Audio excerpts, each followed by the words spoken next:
Welcome to NS TV. నేను రాజీవ్. ముందుగా headlines చూద్దాం. కరీంనగర్ చింతకుంట గ్రామంలోని శ్రీరామ భక్త హనుమాన్ ఆలయంలో 108 హనుమాన్ చాలీసా పారాయణ కార్యక్రమం అత్యంత వైభవంగా నిర్వహించబడింది. ఈ పవిత్ర కార్యక్రమం పెరుమాళ్ల తిరుపతి లత గారి కుమారుడు కమల్ తేజ గారి ఆధ్వర్యంలో ఘనంగా జరిగింది. గత 5 సంవత్సరాలుగా నిరంతరంగా నిర్వహించబడుతున్న ఈ హనుమాన్ చాలీసా పారాయణం ప్రతి సంవత్సరం 108 సార్లు భక్తి శ్రద్ధలతో నిర్వహించడం విశేషం. ఈ కార్యక్రమంలో అనేక మంది భక్తులు పాల్గొని ఆధ్యాత్మిక ఆనందాన్ని పొందారు.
సామి నేను తిత్తలేను సామి.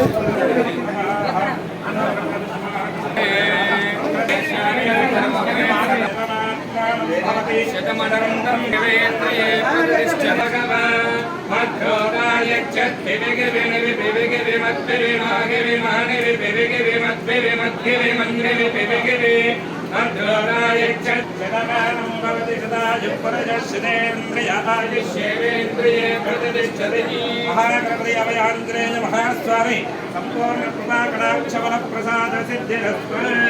సంపూర్ణ ఆయురారోగ్య ఐశ్వర్యాభివృద్ధిరస్తు. కటాక్షబల ప్రసాద సిద్ధిరస్తు. వ్యాపార వ్యవహార వాణిజ్య వ్యవసాయ ఉద్యోగ రాజకీయాభివృద్ధిరస్తు. విద్వాంస్య ఇష్టకార్యార్థం వాంఛా బల ప్రసాద సిద్ధిరస్తు.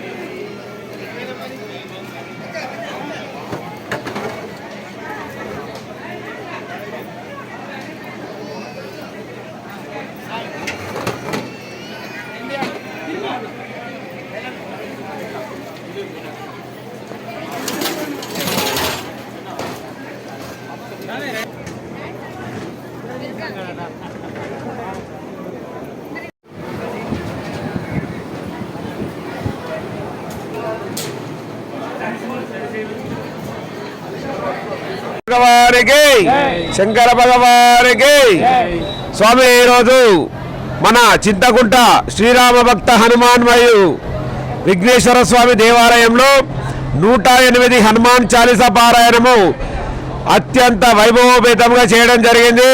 ఇట్టి కార్యక్రమాన్ని పెరుమాన్ల తిరుపతి లత వారి కుమారుడు కమల్ తేజ వారి ఆధ్వర్యంలో మనకు గత సంవత్సరాల నుండి హనుమాన్ చాలీసా పారాయణ 108 పర్యాయములు నిర్విరామంగా ఎంతో విజయవంతంగా చేయడం జరుగుతుంది. ఈ కార్యక్రమానికి చింతకుంట గ్రామ ప్రజలే కాకుండా రాములపల్లి నుండి, కమాన్పూర్ నుండి, ఎలగంతల నుండి, అలాగే బౌపేట నుండి చాలామంది హనుమాన్ దీక్షా స్వాములు వచ్చినారు. మాకు ఎంతో సంతోషంగా ఉంది. ఇటు కార్యక్రమాన్ని కమల్ తేజ ఎంతో ఘనంగా నిర్వహించారు. వారి కుటుంబానికి ఆంజనేయ స్వామి ఆయురారోగ్యాలు అష్టైశ్వర్యాలు ప్రసాదించాలని మనసారా ఆంజనేయ స్వామిని కోరుకుంటున్నాము. అలాగే స్వామివారికి నెక్స్ట్ తర్వాత రాబోయే సంవత్సరంలో ఇంతకన్నా ఇంకా గొప్పగా హనుమాన్ చాలీసా కార్యక్రమాన్ని చేపడతామని మేము ఈ సభాముఖంగా తెలియజేస్తున్నాము. అలాగే ఈరోజు సాయంత్రము మా చింతకుంట విలేజ్లో రథయాత్ర స్వామివారి రథయాత్ర ప్రోగ్రాం కూడా ఉంది.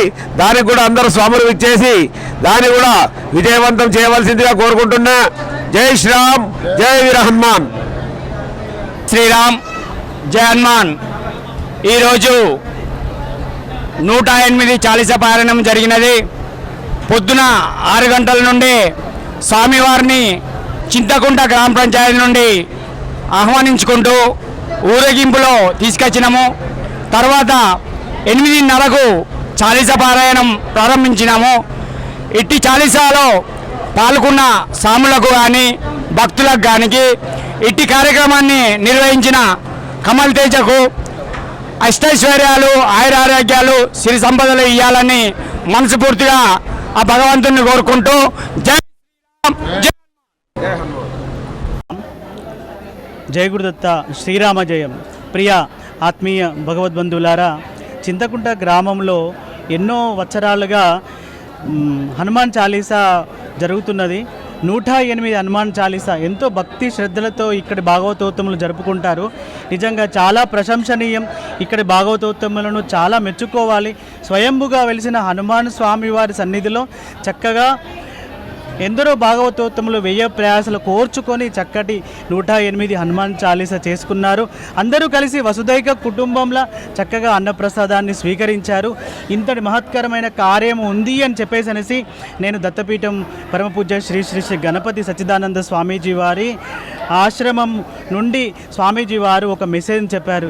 ఏమి అంటే ఇది శతశ్లోకి రామాయణం. అంటే రామాయణంలోన 24,000 శ్లోకాలు ఉంటే అందులో 100 శ్లోకాలుగా శతశ్లోకి రామాయణం. అంటే ఈ శతశ్లోకి రామాయణం ఒక్క మారు చదివినా, ఒక మారు పారాయణం చేసిన, ఒక మారు రాసిన సంపూర్ణ రామాయణం రాసిన ఫలము అని చెప్పేసి పూజ్యశ్రీ గణపతి సచ్చిదానంద స్వామీజీ వారు చెప్పారు.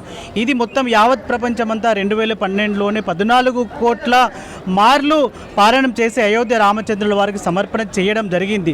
ఆ శతశ్లోకి రామాయణం ఇప్పుడు నామలేఖనం చేస్తున్నాం. అంటే నామలేఖనం అంటే యథాతథంగా చక్కగా మనం చూచిరాతలాగా రాయాలి. చూచిరాతలాగా ఈ పైన ఉన్నవి శ్లోకాలు కిందికి రాయాలి. అయితే దానికి ముందర మన పేరు, గోత్రము, మన కుటుంబ సభ్యుల పేర్లు అంతా చేర్చి రాయాలి. రాసిన తదుపరి మన మైసూర్ దత్తపీఠం పంపించడం జరుగుతుంది. అక్కడ నామలేఖన మండపం, రామచంద్రుల వారి స్తూపం, రామచంద్రుల వారి దేవాలయం దగ్గర ధ్వజస్తంభం దగ్గర పెట్టడానికి అవకాశం ఉంటుంది. తరతరాలుగా మన పేరు, గోత్రము, మన కుటుంబ సభ్యులతో సహా ఉన్నవి ఉండడానికి అవకాశం ఉంది. అందరూ ఈ యొక్క శతశ్లోకి రామాయణ నామలేఖాన్ని అందరూ సద్వినియోగం చేసుకోవాల్సిందిగా కోరుతున్నాను. నేను మీ సత్యనారాయణ గాజంగి, శ్రీమద్ భగవద్గీత భక్తి ధార్మిక ప్రచారక్ స్టోరీ టెల్లర్, పూజ్యశ్రీ స్వామీజీ వారి భక్తులం. జై హింద్, వందే మాతరం, జై శ్రీరామ్.